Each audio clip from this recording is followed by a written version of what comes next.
तो दोस्तों आपका स्वागत है मेरी वीडियो में। बी फार्मेसी फिफ्थ सेमेस्टर का पहला यूनिट में आपका एक क्वेश्चन आता है।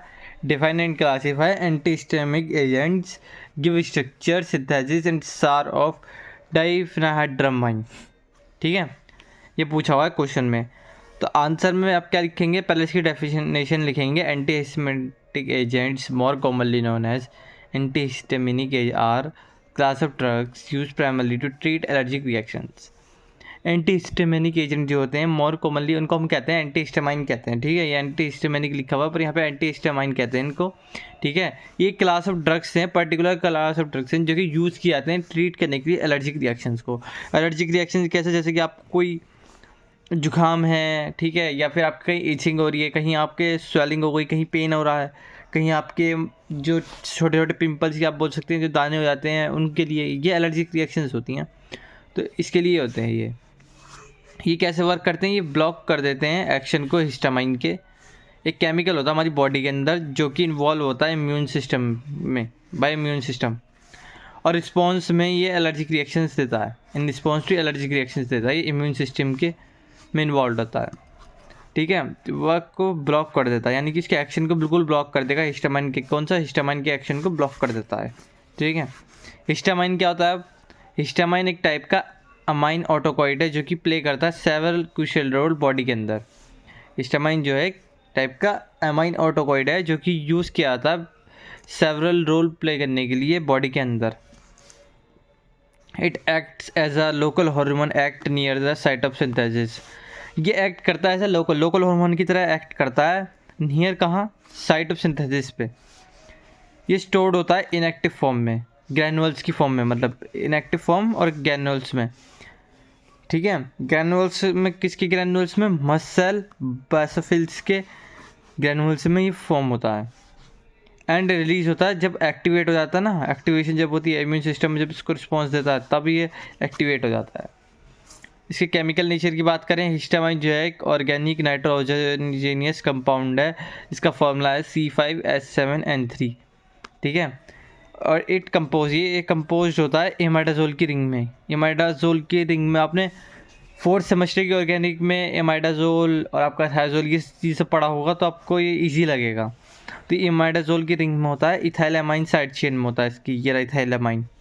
ठीक है, अब यहाँ पे हिस्टामाइन का स्ट्रक्चर क्या है, ये इमाइडाजोल हो गया आपका, इसके साथ हमारी इथाइलमिन जुड़ गई, CH2 इथाइलामाइन जुड़ गया साइड चेन में।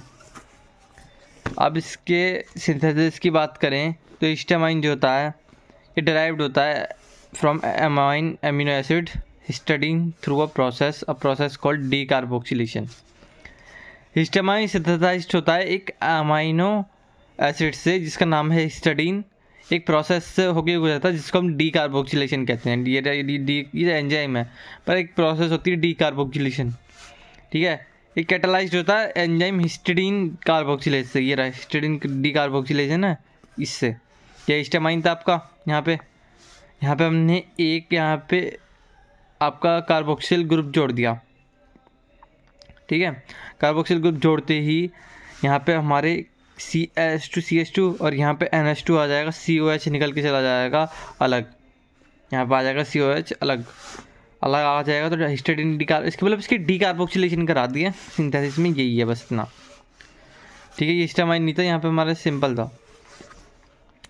रिलीज मैकेनिज्म आप पढ़ सकते हो, ये देखो यहाँ पे लिखे हुए हैं, ये आप लिखना चाहो तो लिख सकते हो, नहीं लिखना चाहते तो कोई वो नहीं है इम्पोर्टेंट चीज़, आप यहाँ पे देख सकते हो उनको। तो ये इम्पोर्टेंट नहीं है, मैं इसलिए नहीं बता रहा हूँ, आप क्यों बेफालतू में टाइम वेस्ट करो। नहीं, रिलीज मैकेनिज्म अगर आप बताना चाहो तो बता सकते हो।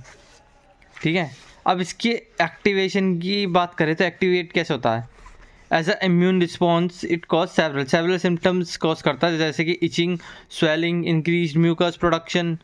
ठीक है, ये करता है। ऑल्सो रीड करता है ब्रोंको कॉन्स्ट्रिक्शन को। स्टमक के अंदर ये स्टिमुलेट करता है पार्टिशियल सेल्स को सिक्रेट करने के लिए गैस्ट्रिक एसिड में। ब्रेन एक्ट करता है as a neurotransmitter and involve करता है regulating sleep wake up cycles, appetite, cognitive functions, histamine metabolism, ये भी आप पढ़ सकते हो। ये इतने इम्पोर्टेंट नहीं है, क्योंकि अगर क्वेश्चन में क्लासिफिकेशन पूछा होगा तो आपको ये जो ऊपर का ये नहीं दिखना, बस ये मेन है आपका। यहाँ से मैं बताता हूँ। क्लासिफिकेशन ऑफ एंटी हिस्टामाइन्स की बात करें तो ये दो क्लास उसमें क्लासीफाई होते हैं, H1 antagonist, H2 antagonist. Anti हिस्टामाइन्स में H1 antagonist, H2 antagonist. H1 antagonist में फर्स्ट जनरेशन जो होती है डिफेनाइड्रामाइन हाइड्रोक्लोराइड, टिप्लोडिन हाइड्रोक्लोराइड, प्रोमेथाजिन हाइड्रोक्लोराइड। ये 3 स्टार ड्रग्स करने, सारे मत करने बैठ जाना, इनके आप यूजेस देख सकते हो, ठीक है। फर्स्ट इनमें आपको डिफेनाइड्रामाइन जरूर करना है, ये जरूर करना है, ये तीनों में से कोई सा भी आ सकता है एक, ज़्यादा चांसेस पहले वाले के ही हैं, नहीं तो तीनों करने हैं। और एक यहाँ पे आपको सिमेटिडिन करना, बस इसके स्ट्रक्चर एंड यूजेस देख लेना, और सारे करने मत बैठ जाना कि सबके सब करो। अब सेकंड जनरेशन की बात करें तो सेकंड जनरेशन में आते हैं आपके एस्टीमाजोल, लोराटार्डिन, सिट्राजिन, लियोसिट्राजिन, क्रोमोलिन सोडियम। ये क्रोमोलिन सोडियम बहुत कम आता है, इसको मत करना, ये 4 ऊपर के कर लेना। सार की बात करें एंटी हिस्टामाइन्स की तो यहाँ पे देखो, the general structure of antihistamines consist क्या क्या करता है। पहला आपका AR1 AR2 एराइल ग्रुप है ये। सेकंड आपका सब्स्टिट्यूएंट के लिए यहाँ पे C सिंगल बॉन्ड C है, मतलब इसको हम C सिंगल बॉन्ड C कहते हैं, ये फिर कुछ भी कार्बन कार्बन सिंगल बॉन्ड ऐसे बोल सकते हैं। AR1 AR2 है यहाँ पे। इन aryl group AR1 AR2 aryl group है। कनेक्टिंग एटम ये सब्स्टिट्यूएंट भी बोल सकते हैं X जो यहाँ पे है। एल्काइल ग्रुप बोला वहाँ पे C, जो C है एल्काइल ग्रुप है हमारा। टर्मिनल नाइट्रोजन एटम है ये NR1 R2 वाला। एराइल ग्रुप में क्या होता है, डाई एराइल सब्स्टिट्यूशन एसेंशियल होता है सिग्निफिकेंट H1 एफिनिटी के लिए। जो मैक्सिमम एंटीहिस्टामिनिक एक्टिविटी जो डिपेंड होगी वो कोप्लेनेटरी में होगी किसी भी 2 एराइल सब्स्टिट्यूशन की। बाकी आप ये देख लेना, मैं इसको समझाने का नहीं हूँ।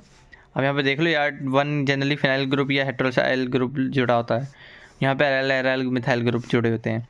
कनेक्टिंग एटम देख लो, एल्काइल ग्रुप का देख लो, टर्मिनल नाइट्रोजन एटम देख लो, ये देखो समझ में आ जाएंगे आपके। अब H1 एंटागोनिस्ट का पूछा था एंटीहिस्टामिनिक, H1 एंटागोनिस्ट का ये देख लो, यहाँ पे देख लेना आप, फर्स्ट जनरेशन ये दी, ठीक है। अब यहाँ पे अपने ड्रग्स की बात करेंगे, ड्रग्स इंपॉर्टेंट है इसलिए मैं ड्रग्स पे ले आया हूँ आपको। पहला आता है डिफेनाइड्रामाइन हाइड्रोक्लोराइड, ये बहुत इंपॉर्टेंट है। डिफेनाइड्रामाइन जो है फर्स्ट जनरेशन एंटीहिस्टामाइन है, जो कि मेनली यूज़ किया था ट्रीट करने के लिए सीजनल एलर्जीज, जैसे कि हमारी anti emetic, anti Parkinson, anti passive hypnotic properties. Structure ये रहा, स्ट्रक्चर ये बना के देखने पड़ेंगे तभी आएंगे, ये नहीं कि ऐसी कर लिया आपने और आ देंगे ना, बना के देखने पड़ेंगे, इनकी कम से कम 10 बार प्रैक्टिस करनी पड़ेगी आपको, ठीक है। मैकेनिज्म MOA की बात करें तो डिफेनाइड्रामाइन एक्ट करता है as a competitive antagonist H1 receptor पे, रिवर्स कर देता है इफेक्ट को, किसके इफेक्ट को, हिस्टामाइन के इफेक्ट्स को कैपिलरीज में, रिड्यूस कर देता है एलर्जिक रिएक्शन सिम्टम्स को। प्रॉपर्टीज़ की बात करें तो इट अकर्सिया जब होता है जब वाइट क्रिस्टलाइन पाउडर को, 1 मिनट जरा मैं ये रजिस्टर हटा दूँ, यहाँ से दिक्कत हो रही है, अब आनी होगी। ये सॉल्यूबल होता है वाटर अल्कोहल में, ठीक है। वेल एब्जॉर्ब हो जाता है GIT में, GIT क्या है, गैस्ट्रो इंटेस्टाइनल ट्रैक्ट, ये स्टोर हो जाता है well close dark coloured light resistant container में भी। ये मेटाबोलाइज्ड होता है और सिक्रेटेड होता है यूरेन में एज मेटाबोलाइट कॉन्जुगेट की तरह। ये देखो डाइफेनाइल मीथेन यहाँ पे ले लिया है, इसकी रिएक्शन हमने ब्रोमाइड से करा दी, ठीक है, Br2 से करा दी, तो यहाँ पे हमारा क्या आ गया, देखो डाइमिथाइल ब्रोमोमीथेन आ गया। इसके बाद फिर यहाँ पे हमने इसकी रिएक्शन HBr NO2CO3 से करा दी, फिर यहाँ पे हमारा प्रोडक्ट निकल के क्या आएगा, यहाँ से ये रिएक्शन आई, इसकी रिएक्शन फिर HCl से करा दी।